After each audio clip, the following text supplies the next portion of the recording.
Abraham Lincoln was born on February 12, 1809, in a one-room log cabin on a farm in Hardin County, Kentucky. His family lived in poverty, and survival meant constant hard work. His father, Thomas Lincoln, was a struggling farmer who often moved the family in search of better land. His mother, Nancy Hanks Lincoln, was known for her kindness and deep faith. When Abraham was just 9 years old, tragedy struck. His mother died from milk sickness, leaving the boy heartbroken and lonely. That loss etched sadness into him that never truly disappeared. Life gave him no comfort. The family had little to eat, wore patched clothing, and slept on straw beds. Young Abraham had to split wood, plow fields, and do endless farm chores. But in the midst of this rough childhood, a spark was growing. Unlike many children of the frontier, Abraham had a burning hunger to learn. Formal schooling was almost non-existent altogether. He received less than 1 year of structured education. Still, he taught himself by reading whatever he could borrow: the Bible, Aesop's fables, Robinson Crusoe, and biographies of George Washington and Benjamin Franklin. Neighbors often saw the tall, lanky boy reading by the fire late at night after a long day of labor. Books became his teachers, and his memory and storytelling ability quickly stood out. His honesty and fairness also earned him respect, traits that would later define his leadership. People began calling him Honest Abe, a name that stuck for life. Though his start in life seemed ordinary and harsh, those early years built the foundation of resilience, compassion, and integrity. Lincoln was not born into privilege, he was born into struggle, and it was this very struggle that forged his strength. In his 20s, Lincoln was searching for direction. He left home to build his own life, working as a rail splitter, store clerk, and even a postmaster. Eventually, he and a partner opened a small general store in New Salem, Illinois. But business was difficult, and the store failed. When it closed, Lincoln was left with significant debt that he called his national debt. It took him years to repay, but instead of running from the problem, he accepted responsibility and slowly worked it off, building his reputation for honesty and accountability. Despite this setback, Lincoln's charm, humor, and fairness made him popular among locals. People admired his ability to tell stories, settle arguments, and make friends from all walks of life. Encouraged by this, he decided to run for a seat in the Illinois state legislature in 1832. He lost his first attempt. Many would have quit, but Lincoln was not easily discouraged. 2 years later, he tried again, and this time, he won. As a legislator, Lincoln had no great wealth or education, but he had principles and a sharp mind. He stood out for his ability to explain complicated issues in plain words. Around this time, he also began studying law seriously, borrowing legal books and teaching himself. Eventually, he passed the bar exam and became a lawyer. From chopping wood and carrying debt, Lincoln had climbed into public service and the legal profession. His early failures, whether in business or elections, didn't define him. Instead, they toughened him, showing that persistence and honesty could open new doors. Lincoln's life was not only shaped by public ambition but also by private sorrow. In 1842, he married Mary Todd, a woman from a well-connected Kentucky family. Their marriage was passionate yet difficult. Mary was intelligent and ambitious like Lincoln, but also known for her temper. Together, they had 4 sons: Robert, Edward, Willie, and Tad. Tragedy returned when 3 of them died young, leaving only Robert to live into adulthood. Each loss deepened Lincoln's sadness, but it also made him empathetic toward the grief of others. In his political career, Lincoln experienced more failures. In 1847, He served a single term in the U.S. House of Representatives, but his time in Congress was unremarkable. Afterward, he returned to Illinois, where many thought his political career was over. Yet Lincoln's work as a lawyer flourished. He traveled the legal circuit on horseback, earning respect for his fairness and ability to simplify complex arguments for juries. The issue of slavery soon reignited Lincoln's political spirit. He believed slavery was morally wrong, though he carefully balanced his words in a deeply divided America. The 1854 Kansas-Nebraska Act, which allowed slavery to expand into new territories, drew Lincoln back into the political spotlight. He spoke out with powerful logic and passion, warning that the United States could not endure half slave and half free. By the late 1850s, his debates with Senator Stephen Douglas captured national attention. Lincoln lost the Senate race in 1858, but the debates showcased his eloquence and moral conviction. For the first time, Lincoln's voice was heard beyond Illinois. Failure had struck again, but it carried him to the edge of greatness. By the late 1850s, Abraham Lincoln was no longer just a local figure, he had become a voice of conscience in America. Though he had lost the Senate race to Stephen Douglas, his debates had gained him national recognition. His speeches combined logic with moral clarity, appealing to both ordinary citizens and intellectuals. Lincoln wasn't the loudest or most powerful politician, but he was trusted, and in an era of division, trust was rare. The United States was deeply torn. The issue of slavery was dividing the country between North and South. Many feared the nation was headed toward collapse. Against this backdrop, Lincoln's calm but firm opposition to the spread of slavery stood out.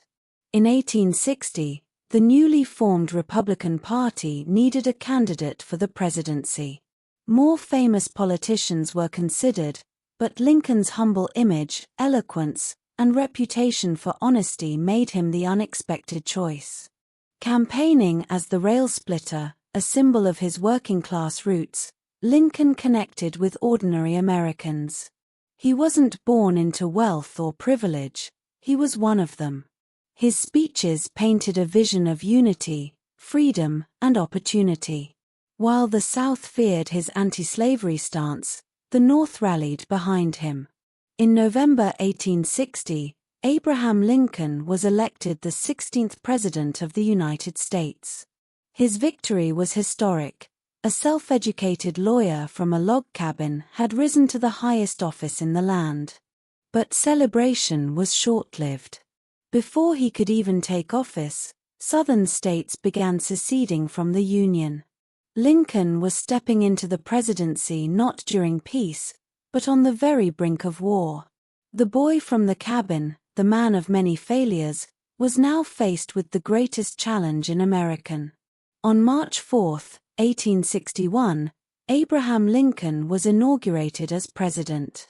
His speech was filled with pleas for unity, reminding Southerners that we are not enemies, but friends.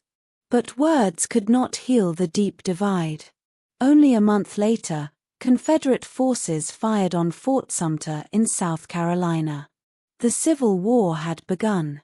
The nation Lincoln now led was fractured, and the Union Army was unprepared. Early battles like Bull Run were disastrous for the North. Critics doubted Lincoln's ability to lead.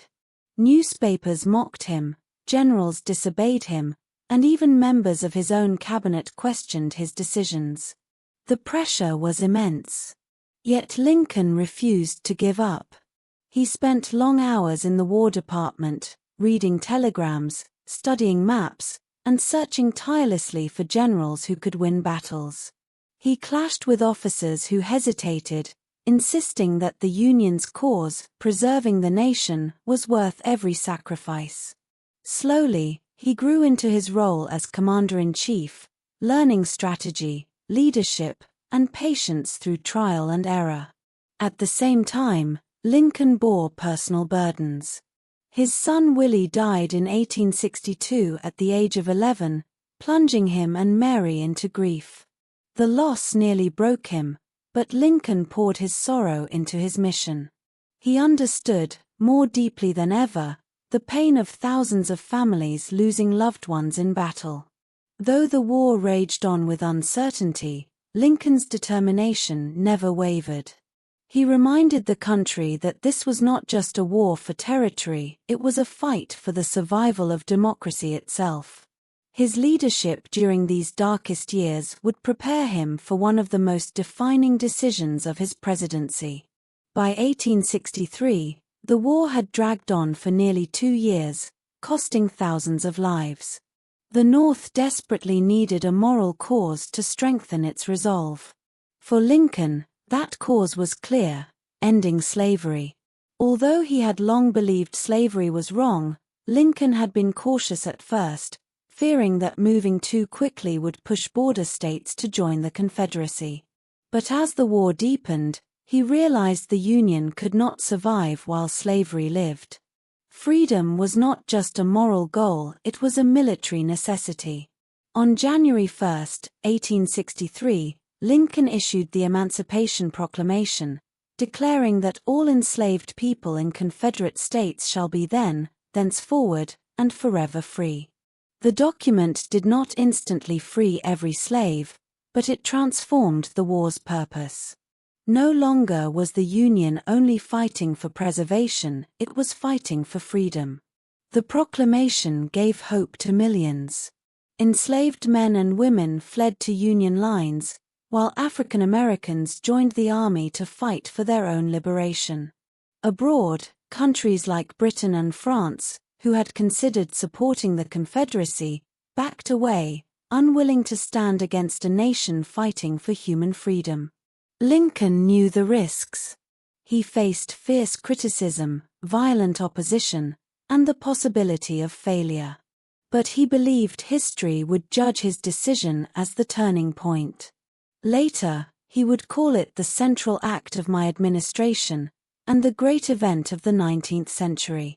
For Lincoln, the boy who once read books by firelight in poverty, this moment marked his transformation into not just a president, but a symbol of liberty.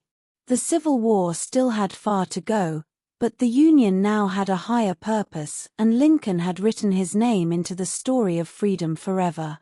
In July 1863, the Union achieved a crucial victory at the Battle of Gettysburg, a turning point in the war. The cost, however, was immense. Over 50,000 soldiers were killed, wounded, or missing. A few months later, Lincoln was invited to deliver remarks at the dedication of the Gettysburg Cemetery. The main orator spoke for 2 hours. Then Lincoln stood, tall and weary, and spoke for barely 2 minutes. His words, just 272 in total, became immortal. Government of the people, by the people, for the people, shall not perish from the earth. Though brief, the Gettysburg Address redefined the war's meaning. It was no longer just about preserving the Union, it was about proving that democracy itself could survive. His words reminded the grieving nation that sacrifice was not in vain. At the time, reactions were mixed. Some newspapers dismissed it as too short. But over time, Lincoln's speech became one of the most powerful and enduring in history, a reminder that freedom and equality must guide America's future. As the war dragged on, Lincoln faced not only Confederate armies but also political enemies. Many Northerners were tired of bloodshed and demanded peace.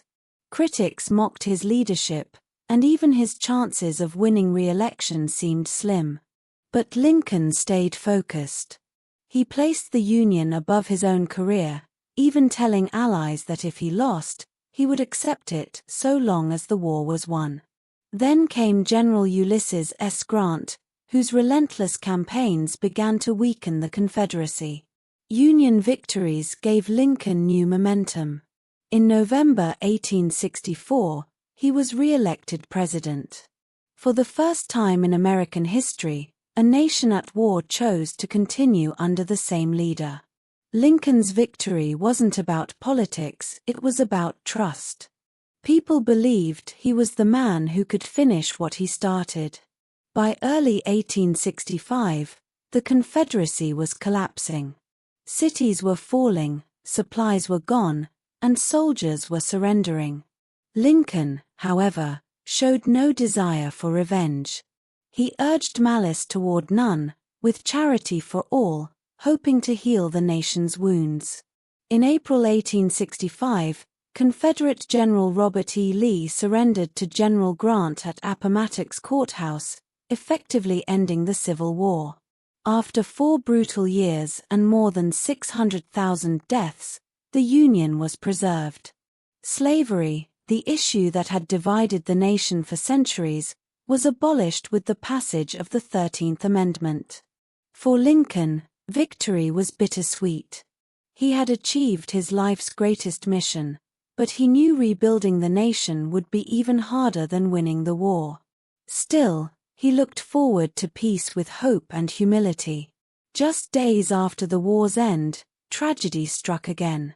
On April 14, 1865, while attending a play at Ford's Theater, Lincoln was shot by John Wilkes Booth, a Confederate sympathizer. He died the next morning, becoming the first U.S. president to be assassinated. The nation mourned like never before. Millions lined the streets as his funeral train carried his body across states. For many, it felt as though a father had been lost. But Lincoln's legacy did not die. He is remembered as the president who held a divided nation together, ended slavery, and gave hope that democracy could endure. From a poor boy in a log cabin to one of history's greatest leaders, Lincoln's journey proves that true greatness is not built on privilege, but on resilience, honesty, and the courage to do what is right. His words and deeds still echo today, reminding us that freedom and unity require sacrifice and that one determined person can change the course of history.